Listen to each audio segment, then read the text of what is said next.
câncer de mama é o segundo tipo de câncer mais comum no mundo e o mais frequente entre as mulheres. E apesar de ser uma doença com boas chances de recuperação, no Brasil a taxa de mortalidade ainda é elevada se comparada aos países mais desenvolvidos.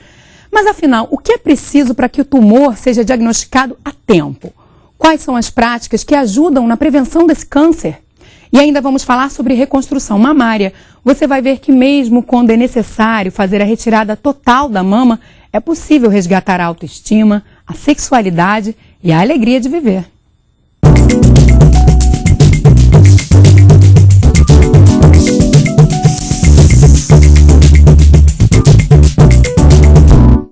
Quem conversa comigo sobre o câncer de mama é Mônica Travassos. Ela é mastologista e diretora da Sociedade Brasileira de Mastologia. Tudo bem, Mônica? Tudo bom, Marcela. Prazer te receber aqui no Ligado em Saúde. Prazer todo meu e estar com o pessoal todo para saber um pouquinho mais sobre câncer de mama. Isso aí. Eu quero começar te perguntando, Mônica, a respeito das estimativas ainda para esse ano de 2011. Como é que são os dados relacionados ao câncer de mama no Brasil? Não é muito incentivador, não. A gente sabe que hoje em dia está aumentando cada vez mais o câncer de mama e principalmente no Brasil. É estimado em torno de 11 mil mortes por câncer de mama ainda nesse ano e em torno de mais de 40 mil casos vão ser ainda descobertos de câncer de mama. Então é uma estatística triste a se pensar pela taxa de mortalidade, que a gente ainda não conseguiu reduzir. E que, como eu falei lá no início do programa, em relação a outros países, é ainda elevada, né? A gente está numa situação ainda não tão boa. Não, e a grande realidade, em se descobrir, não é o problema. O grande problema é a taxa de mortalidade. Então, descobrir, a gente está no parâmetro do primeiro mundo, mas em tratar, a gente está lá para baixo. Mas, Mônica, eu queria saber também, ainda nesse inicinho, em relação aos fatores de risco, né? Hábitos prejudiciais que podem contribuir para o aparecimento de um câncer de mama. Quais são? Bem, Marcela, na grande realidade, você não previne o câncer de mama. O que a gente acha numa fase precoce, ou seja, seria uma prevenção secundária. Então, para você se tornar bem e conseguir, como se afastasse um pouco o câncer da sua vida, levar a vida tranquilamente. Boa alimentação, atividades físicas, tentar levar uma vida menos estressada. Não é claro que você vai viver como índio, mas você vai conseguir conciliar aquela vida do índio à sua real estrutura para não se estressar tanto. Quer dizer, isso porque existem hábitos que realmente são bastante prejudiciais Com e podem certeza te deixar mais suscetível, né? Por exemplo, o tabagismo. Tabagismo, na grande realidade, ele não vai te propiciar o câncer de mama, mas sim o câncer de pulmão. Mas ele pode arrolar outros tipos de doença, tipo uma mastite, uma infecção na mama de reincidência, de recidivante, que dá abscessos e isso causar um desconforto para a mulher também. Mas no tabagismo em si não vai interferir no câncer de mama. O tabagismo ele é prejudicial em tudo que é área, mas no que se tange ao câncer de mama, ele não vai influenciar. Excesso de álcool, isso tudo? Álcool sim, porque o álcool ele é metabolizado no nosso fígado e isso pode elevar o nível de estrogênio. Então, com o nível do estrogênio aumentando, você propicia um aparecimento de tumores, dentre eles os malignos. Certo. E existem pessoas também, né, Mônica, mulheres, que têm um fator genético aí nessa história.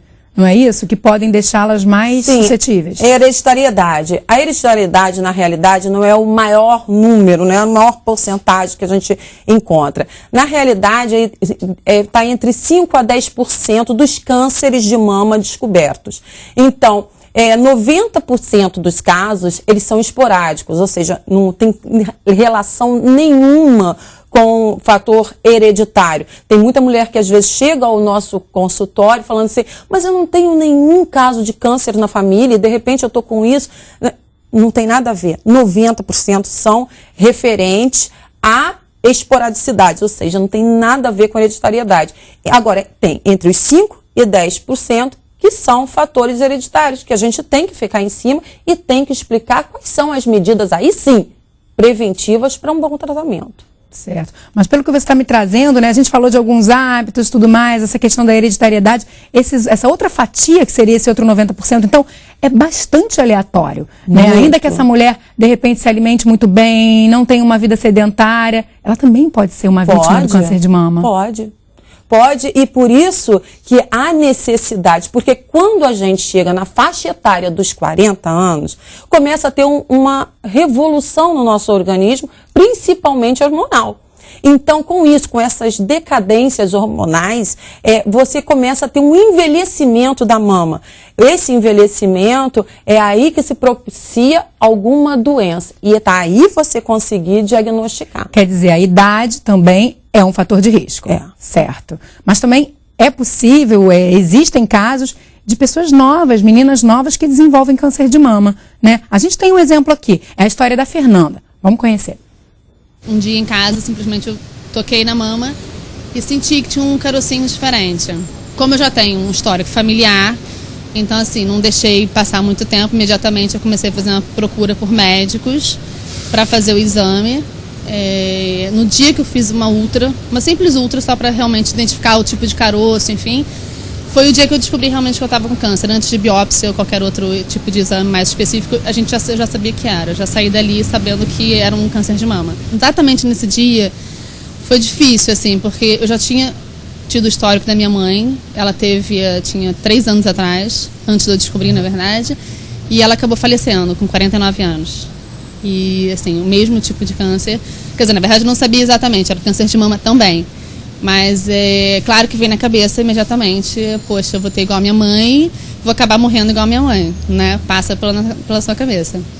Então, nesse dia, realmente foi assim, o pior dia, assim. Foi o dia que eu chorei o dia inteiro, até, assim, eu não sabia o que fazer. Fiquei sem chão, sabe? Mas, enfim, no dia seguinte eu já acordei, iniciando a busca pelos médicos. Em seguida, comecei o tratamento, eu fui bem rápida. Eu acho que esse processo, você ser rápido, assim, ajuda muito para você não estender muito o diagnóstico. Fiz a cirurgia, a mastectomia, tive que fazer radioterapia também. E acabou que finalizei fazendo a retirada da outra mama também, por um histórico familiar, com risco de ter na outra mama. Foi 1 ano de sofrimento, mas depois disso tudo, eu acabei engravidando, então acho que foi um presente, depois de tudo que eu passei, agora esse presente maravilhoso. Depois do câncer, eu acho que você aprende a viver novamente, então dá mais valor aos amigos, à família, e viver cada momento da sua vida assim, mais intenso e ser feliz. Acho que é isso, aproveitar ao máximo a vida agora.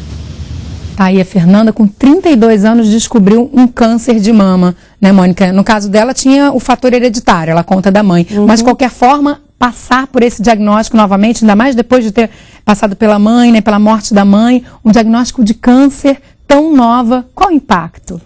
O pior possível. Você acaba com tudo, com todo o futuro que ela predestinou para ela. A grande realidade é que o câncer é uma estigmatização. É a estigmatização que a morte está cada vez mais perto de você. E o pior, ela está perto e de uma maneira horrorosa. Você vê, a pessoa pode, num tratamento desse, vir a perder o cabelo, a pessoa vai perder a mama, ela vai perder a sexualidade. E se a gente parar para raciocinar, ela estava iniciando uma vida com o marido. Então, ela nem pensou em filho. Então, na grande realidade, ela teve o brinde, entre aspas, depois de ter engravidado. Então, isso tudo realmente mexe. Quer dizer, a minha vida parou aqui. Por quê? Porque o câncer é estigmatizado. Porque por muito tempo, a gente chegou a falar, olha, você está com câncer? Você vai morrer. E não é assim.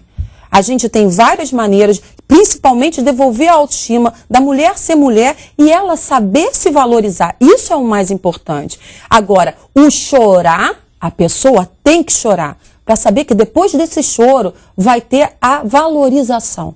Ela procurar e saber, aí sim, solucionar o seu problema, que é isso que tem. Você tem que saber que o câncer você tira e você resgata a sua saúde. E ao resgatar a sua saúde, você está resgatando a sua vida. Tanto resgatou que ela teve um filho depois. Presente, né? Presentão. Agora, tira uma dúvida aqui. No caso dela, ela mesma sentiu esse tumor, esse nódulo, né? E foi buscar um diagnóstico. Agora, o autoexame, a gente não ouve mais tanto falar, né? Antigamente tinha aquela campanha massiva em relação a ele. O que mudou? Não é mais indicado? Não, não é mais indicado. Você pode fazer o autoexame esporádico, a mulher tentar saber o que está passando na mama, mas a grande realidade é o seguinte, Marcela, é que passava para a mulher a responsabilidade do diagnóstico. Então ela já botava a mão na mama com medo. Não sabia o que ia encontrar. E se encontrasse, era um desespero. Então, por muitas vezes ela estava debaixo de um banho, como manda fazer, passava a mão, encontrava que era o nódulo, já ficava no desespero. Dali ela saía desesperada, não ia trabalhar. Porque isso acontece. Você vê a estigmatização do câncer chegando ali, você está perto da morte, já era. E na grande realidade, a grande maioria detectava alguma coisa que não tinha nada a ver, por falha de conhecimento da mama. Então, isso aí não ajudou, muito pelo contrário, muitas não conseguiam nem examinar a mama, então não ajudava. Agora, por outro lado, também não é proibido você fazer uma autopalpação, né? Não poder palpar para poder, porque, por exemplo, tem um dado interessante do Programa Nacional de Controle do Câncer de Mama, que aproximadamente 65% das mulheres identificaram o câncer de mama por acaso. Assim, apalpando a mama, é apenas 35% fazendo o autoexame. Quer dizer, é importante você se tocar, né? Mas você não é obrigada a isso, você não precisa ter uma técnica para isso, né? Você precisa se conhecer, na verdade. Se conhecer, é o autoconhecimento. Você fazer o autoexame sugere que você tenha a responsabilidade de encontrar.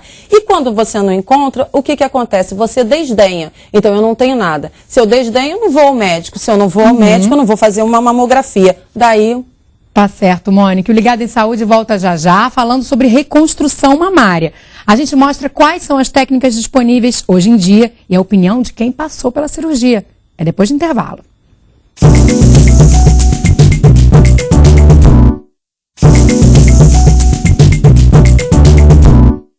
Eu estou hoje com a mastologista Mônica Travassos. A gente conversa sobre o câncer de mama, o tipo de câncer mais comum entre as mulheres. Mônica, a gente assistiu ao depoimento da Fernanda, né, no bloco anterior, e ela falou um pouquinho sobre tratamento. A gente ainda não entrou nesse assunto. Qual é o tratamento? Quais são os tratamentos para o câncer de mama? Bem, o tratamento em si gira em torno da cirurgia. Da cirurgia, quando a gente pega literalmente o tumor, a gente vai saber a biologia molecular desse tumor, a histologia, e com o esvaziamento ou não da axila, a gente vai saber o prognóstico que esse tumor vai dar para a paciente, e daí a sequência do tratamento. Quer dizer, as chances desse tratamento, exatamente, você conhece as características desse tumor, tudo. Bem. Hoje em dia é uma terapia mais relacionada ao alvo da doença. Antigamente se protocolava, tá com câncer de mama, tantos centímetros, está com a axila comprometida, ou seja, com o tumor indo para a axila e está com alguma metástase, a gente fazia um tipo de tratamento. Hoje em dia, não. A gente procura cada vez mais saber sobre a biologia molecular desse tumor, como ele é o comportamento dele e como é que ele vai se comportar junto àquela paciente. Então, a gente desenvolve mais um tratamento alvo para aquela doença, para que a gente tenha menores consequências no que tange a alopecia, que é a queda do cabelo, vômito e tudo mais. A gente tenta fazer um tratamento hoje com menos com essas questões que tanto acaba com a cabeça da mulher, mas ainda estamos procurando o meio. Então, a gente tem a cirurgia propriamente dita, que a cirurgia pode ser desde uma cirurgia de uma ampliação, retirada do tumor, com ampliação da margem livre de doença, ou seja, um local que não tenha mais tumor. E que se o tumor for pequenininho pode ser um campo muito restrito. Muito restrito, é a cirurgia conservadora. Mas a biópsia do linfonodo sentinela, o que é isso? É o primeiro gânglio que estaria por receber as células tumorais. Então, a gente identifica esse tipo de linfonodo, o gânglio, dentro da cirurgia perioperatória e entrega esse linfonodo ao patologista em sala para saber se aquilo está comprometido ou não. Quer dizer, dependendo, tem que também retirar esse gânglios gânglio da ou axila. não. Certo. Aí, se não tiver comprometido, a cirurgia acabou ali e você vai para o tratamento adjuvante, ou seja, o que falta. Então, se o tumor é pequeno, com as margens livres, linfonodo negativo, e dependendo da idade dessa paciente, às vezes você só vai para uma radioterapia